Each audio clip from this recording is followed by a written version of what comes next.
14 years of loyalty, one devastating decision, and a betrayal that didn't come from a stranger, but from inside the home.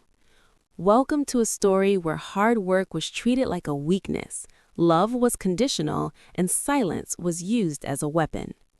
What happens when a pay cut isn't about money, but about control? When a marriage built on promises quietly shifts allegiance toward power, inheritance, and ambition. This channel tells the stories no one warns you about, the ones where walking away becomes an act of strength, and revenge isn't loud but precise. Here, truth unfolds slowly, exposing hidden deals, broken vows, and the costs of underestimating dedication. If you've ever been loyal to people who didn't deserve it, if you've ever been asked to accept less while others took more, these stories are for you. Stay with us, because sometimes the most powerful revenge is simply letting the truth speak. 14 years were poured into that place, brick by brick, crisis by crisis. Every early morning and every late night stitched a legacy together, not just for a company, but for a family that promised loyalty meant something. Trust was built on handshakes and shared dinners, on whispered reassurances that hard work would always be honored. Or so it seemed. The pay cut came without warning, a neat percentage delivered with corporate calm, as if devotion could be reduced to a line item. 40% less presented as generosity for being allowed to stay. The room felt smaller in that moment, but the real weight came later, behind closed doors at home. Questions lingered in the silence. Why wasn't there surprise? Why did reassurance feel rehearsed? The answers surfaced in fragments, slipped comments, a nervous pause, a glance away. The new owner wasn't acting alone. Conversations had happened long before that meeting. Decisions had been shaped over private calls and shared drinks, with a husband nodding along instead of defending 14 years of loyalty. That realization cut deeper than the pay cut itself. Marriage had always been described as a partnership, yet when power shifted, allegiance shifted with it. Support vanished the moment it became inconvenient. The sacrifice that kept food on the table and stability in the home was suddenly treated as expendable. Worse, it was traded quietly for favor and future promises. Anger came next, sharp and unfiltered. Not loud anger, but the kind that settles in the chest and refuses to leave. Every memory replayed differently. Every compliment now felt hollow. Every "we're in this together" exposed as performance. The betrayal wasn't impulsive. It was calculated, masked as practicality, justified as just business. Declining the pay cut became inevitable.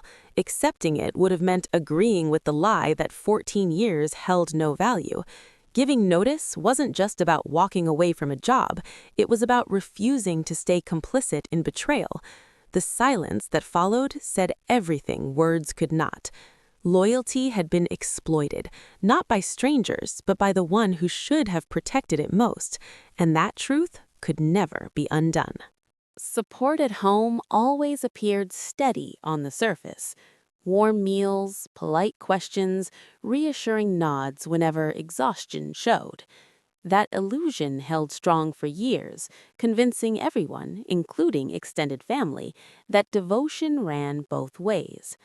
Yet loyalty was already shifting in silence, long before the truth revealed itself. The first cracks appeared in small moments: phone calls taken outside, financial discussions abruptly changing subject, praise for ambition that no longer aligned with shared values. Power became a language spoken fluently behind closed doors, and inheritance became the unspoken prize. This marriage wasn't breaking from conflict, it was being traded piece by piece. What hurt most wasn't disagreement, but discovery. Conversations with relatives exposed knowledge that should have been shared. Plans involving property, business interests, and future control were discussed without consent, without respect. Support had been performative, offered only when no sacrifice was required. When real loyalty was tested, it failed quietly. The husband's role became impossible to ignore. While trust was placed in shared decisions, alliances were being formed elsewhere. Family loyalty shifted upward toward influence and legacy, leaving marriage obligations behind. Promises once spoken with conviction now echoed hollow, replaced by calculated silence. There was no dramatic confession, no explosive argument, just the slow realization that devotion had flowed in only one direction. Sacrifices made for stability were never matched. Every late night, every compromise, every ounce of emotional labor had been expected, never reciprocated. The betrayal wasn't impulsive, it was methodical. Financial records told stories, words never did. Documents revealed future arrangements designed to exclude. Loyalty had been reassigned like an asset, moved where it would yield the greatest return. Marriage became collateral damage in a larger strategy. Anger arrived quietly, followed by clarity. This wasn't neglect, it was choice. Standing beside power mattered more than standing beside a spouse. Protecting inheritance outweighed protecting trust. Love was never absent, it was conditional. Walking forward required acceptance of a brutal truth. The home, believed to be safe, had always been temporary. The devotion offered so freely had been used, not valued. And once the illusion shattered, it became clear that staying silent would mean surrendering dignity forever. Some betrayals don't scream when they happen. They wait patiently until everything finally makes sense. Declining the pay cut wasn't impulsive. It came after nights of staring at the ceiling, replaying every sacrifice that had been made under the promise of stability. 14 years of loyalty had been reduced to a number, and accepting it would have meant agreeing that devotion had an expiration date. The offer wasn't about finances, it was about control. Giving notice felt like stepping into open air after years of suffocation. The shock on their faces revealed how deeply compliance had been assumed. At home, the reaction was colder. No encouragement, no pride, only thinly veiled concern about what this might cost. That was when the final truth surfaced. The pay cut had never been challenged because it had already been discussed, approved, and justified behind closed doors. The husband had framed silence as strategy. Staying quiet was supposed to protect future benefits, inheritance, influence, proximity to power.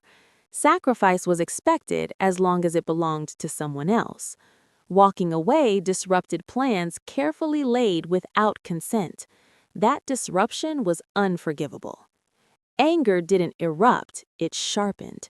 Every overlooked achievement, every minimized contribution suddenly aligned into a pattern. Being undervalued at work mirrored being undervalued at home. Both spaces relied on the same assumption that gratitude would replace fairness, that endurance would replace respect. Handing in notice wasn't an ending, it was exposure. Calls began coming in, systems faltered, questions arose that only one person had ever answered. Meanwhile, the marriage revealed its own fragility. Trust dissolved under the weight of secrets, financial arrangements concealed, promises made to others, loyalty pledged upward instead of inward. Power shifted quietly, no shouting, no scenes, just refusal. Refusal to accept less, refusal to stay silent, refusal to keep sacrificing for people who saw dedication as disposable. The absence left behind spoke louder than any argument ever could. Control returned not through revenge, but through choice, choosing dignity over comfort, choosing truth over illusion. The pay cut had been designed to humble, to remind who held authority. Declining it did the opposite. It reclaimed it. Walking away exposed who benefited from silence and who feared independence most. And once that line was crossed, there was no going back to being small, obedient, or unseen. Some exits don't close doors, they burn the lies holding them shut. Revenge never arrived with raised voices or dramatic confrontations. It unfolded quietly, through patience and timing, while truth did the work it always does when left undisturbed. After walking away, distance created space for patterns to surface, patterns that had been carefully hidden for years. The company struggled first, not immediately, but slowly, in ways that couldn't be blamed on bad luck. Clients began asking questions only one person had ever anticipated. Processes unraveled, deadlines slipped. The value of 14 years of institutional knowledge became impossible to ignore. Those who believed replacement would be easy learned otherwise. At home, the unraveling was more personal. Financial inconsistencies surfaced, accounts that didn't align, promises made to relatives without discussion, quiet investments tied to inheritance plans that excluded shared futures. The husband's calm explanations lost credibility when facts refused to cooperate. Loyalty to power had demanded secrecy, and secrecy has a way of rotting from the inside. Exposure didn't come from confrontation, it came from observation, letting people speak freely when they believed nothing mattered anymore, letting documents exist exactly as they were, letting consequences arrive on their own schedule. The truth needed no assistance. Family dynamics shifted next. Relatives who once dismissed concerns began to notice tension, stress, desperation. Questions once brushed aside were suddenly asked aloud. The image of control cracked, revealing dependence on the very dedication that had been devalued. Respect returned too late to bargain. The husband's regret was quiet but heavy. Support that had once been conditional became performative again, offered only after realizing what had been lost. But the damage wasn't emotional alone, it was structural. Trust couldn't be renegotiated once it had been traded for advantage. The real revenge wasn't satisfaction, it was clarity. Watching underestimation turn into panic, watching silence become a liability, watching those who believed power protected them discover it only works when built on loyalty, not exploitation. No lies were told, no threats were made, nothing needed to be taken. Walking away had allowed truth to step forward on its own, and truth is relentless. It exposes every compromise, every shortcut, every quiet betrayal disguised as pragmatism. What remained was peace rooted in dignity, earned through refusal to participate in deception any longer. Some people lose everything the moment the person they underestimated stops holding it together for them. If this story resonated, take a moment to like this video. It helps these truths reach others who need to hear them.